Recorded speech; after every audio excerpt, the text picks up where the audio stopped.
Today I want to go over a topic that it seems like not a lot of people want to go over. And the people that are bringing this topic to light are kind of doing it just to try to prove a point or more of like an insulting way. So I'd like to bring it up as more of a question or more of maybe some advice.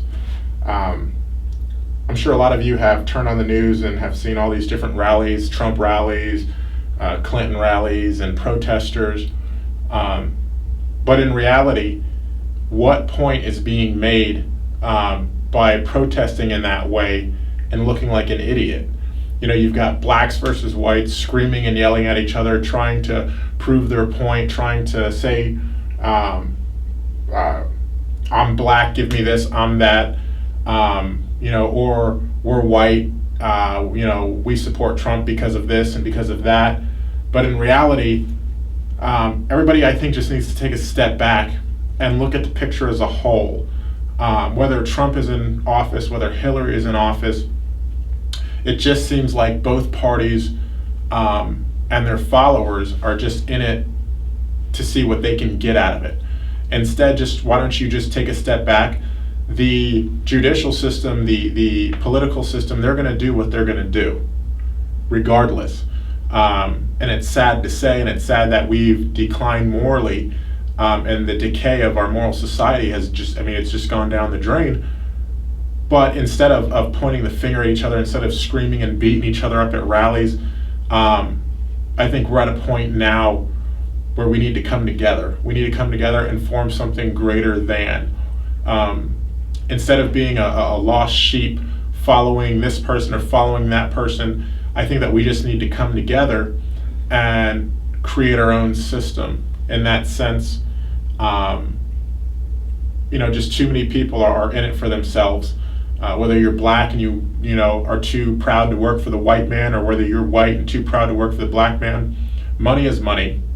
Money does not discriminate. Business does not discriminate. And we want to worry about all of our problems, and we're too busy renaming streets after black militants, and then we're too busy then now arguing about it and trying to change it back, when that's exactly what they're trying to get us to do. They're trying to get us to divide. They're trying to get us to go against each other. And then what happens is they want to send a political savior in office to make all these different promises as to how we're going to fix this, how we're going to fix this racial war, how we're going to fix this, these biased groups. And in reality, if you just take a step back and look at the progression or the decline of progression that has been made, we're more diverse than ever. But with that, we're more divided than ever. Instead of just coming together and realizing, look, I'm going to put our differences to the side. I'm going to put our political stand view to the side, and I want to focus on what we can do together to build a strong economic structure that's going to benefit us. Because what's going to happen is we're just following the bait on the end of the stick, and we're in a sense, as much as I hate to say it, but we're leading ourselves to our own execution. We just need to take a step back. We need to review and view everything that's going on and realize, look, this is not right.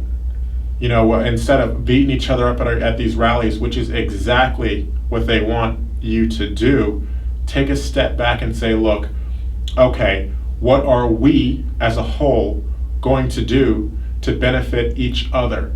Instead of worrying about the wrong things, instead of holding black power rallies, and instead of holding KKK meetings and segregating each other, why don't we just come together just for once and benefit each other, provide ways that we can help each other, provide jobs for each other, provide help for each other, because I do believe that help goes a long way. So instead of worrying about me, give me, why don't we just take a step back and say, what can I give? If I don't have money to give, maybe I can give my time to help somebody. Maybe I can give my resources. Maybe I can give my advice. Instead of just worrying about what the next man can give to you. And that goes for both parties. That goes for both whites, blacks, Indian, Muslim, Hindu, whatever you want to go, that goes for everyone.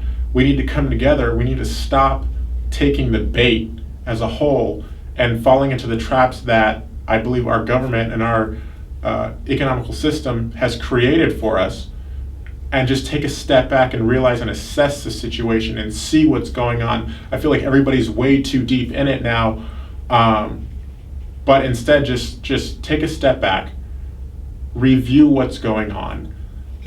If you were wrong in a sense, have the courage, be a man and say, you know what, I was wrong about that.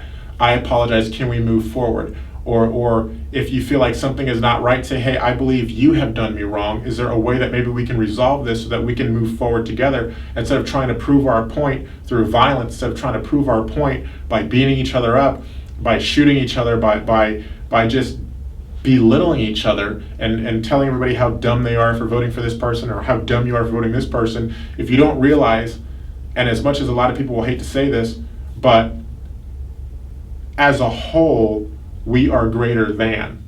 And I'm going to leave it at that. There are more people, there are more civilians, there are more people in this country than ... And I'll leave that for you to fill in the blanks, but we just need to come together. And that's kind of what this whole deal is about. I'm trying to promote that. I'm trying to get everybody to see, look, who cares right now who's in the office? The political system is so far corrupt, so far out there, so far in left field. And what they're trying to do is they're trying to get us to follow this person or follow that person. And that's exactly what's going to happen. This group is going to follow this person. This group is going to follow that person. We're going to be so far divided that we're not going to want anything to do with this group, and this group isn't going to want anything to do with this group. And then before you know it, they're belittling each other, they're bashing each other, they're beating each other up, they're shooting each other in the streets. Instead, just stop. Say, you know what? I'm not going to be a follower. I'm going to be a leader. And I believe we need a lot more leaders. Say, you know what? I'm not going to follow this person's view. I'm not going to follow this person's view. I'm going to follow what I feel is right within me. And instead of being brainwashed and manipulated by this system, you just need to step out of the system and realize, okay, what can I do that's going to better my family, that's going to better myself? And in the process, what can I do that's going to better you? And that's the art of negotiation as well. Instead of just worrying about what's in it for you, negotiate with the other party and say, okay, look, this is what I need, and this is what you need. How can we make this happen? How can I get what I need, and how can I provide you with what you need at the same time? And that's what negotiation is. And at that point, you're not looking at differences. You're not looking at skin color. You're not looking at religion. You're looking at your need and what you feel is right within yourself on how to progress. And in the process of doing so, you're helping that other party, that other individual, and that other family progress as well.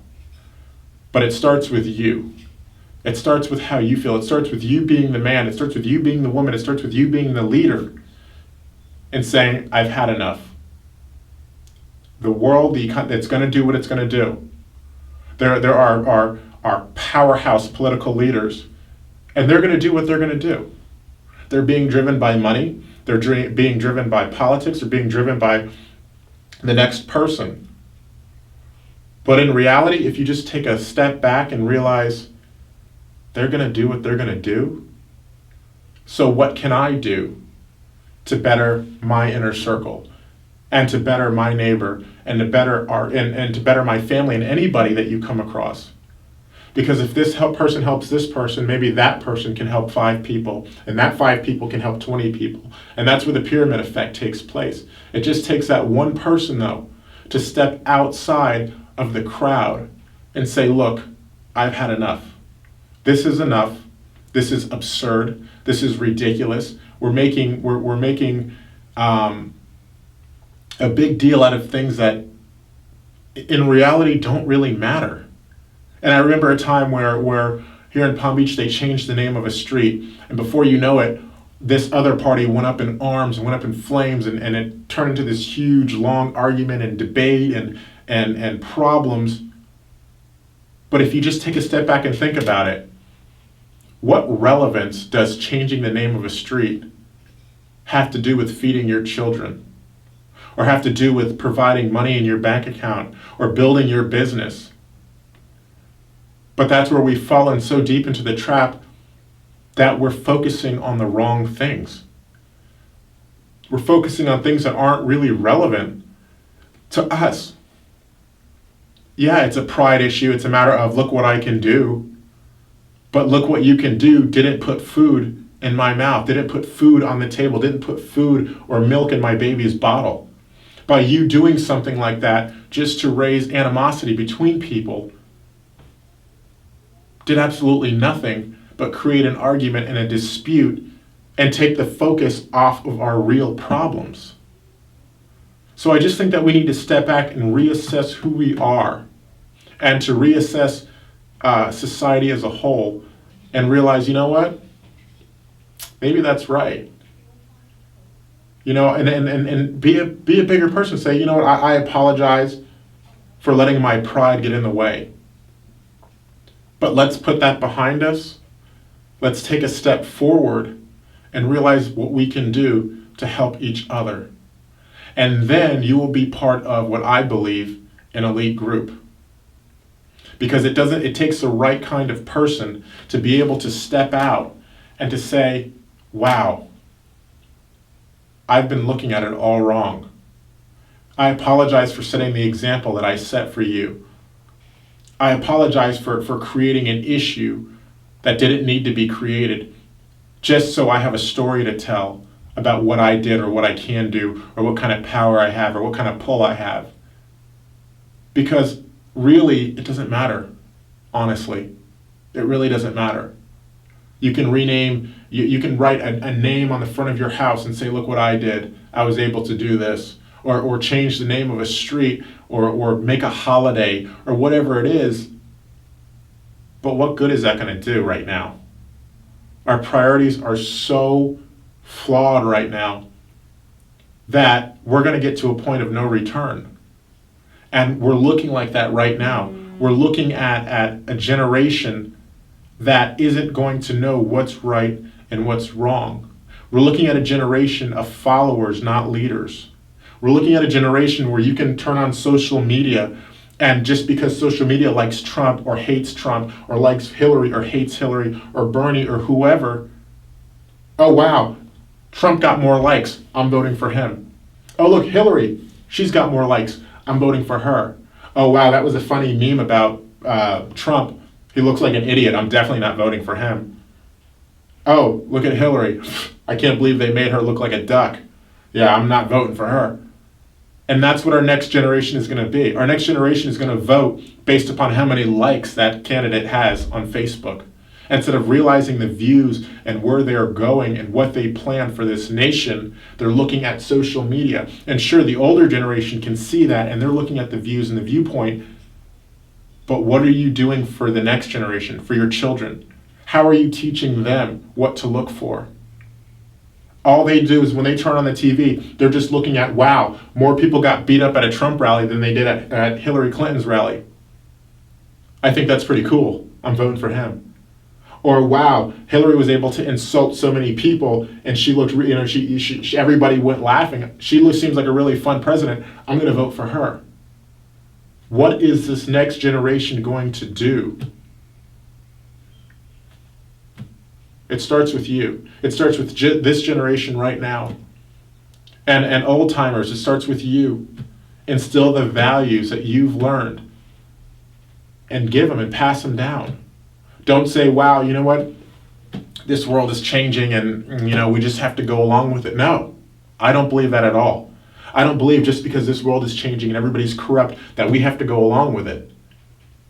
I don't believe that's American. So if one individual decides to shoot up an entire building, oh, this is just it's just this world is changing. It's changing and there's really nothing we can do about it. Yeah, there is something you can do about it. Because people look up to people and people watch people whether you know it or not. And it's up to you to set the example for our younger people. It's up to you to let them know, look at somebody's values, look at somebody's character. Character is what makes a man do right when it is easier to do wrong. Look at the character of an individual. Base your opinion on that. We all just need to come together, and we all just need to set the example. And I believe that if we all did that, or even if a small elite group decided to just take a step back, I strongly believe that we can get somewhere with our future and our children.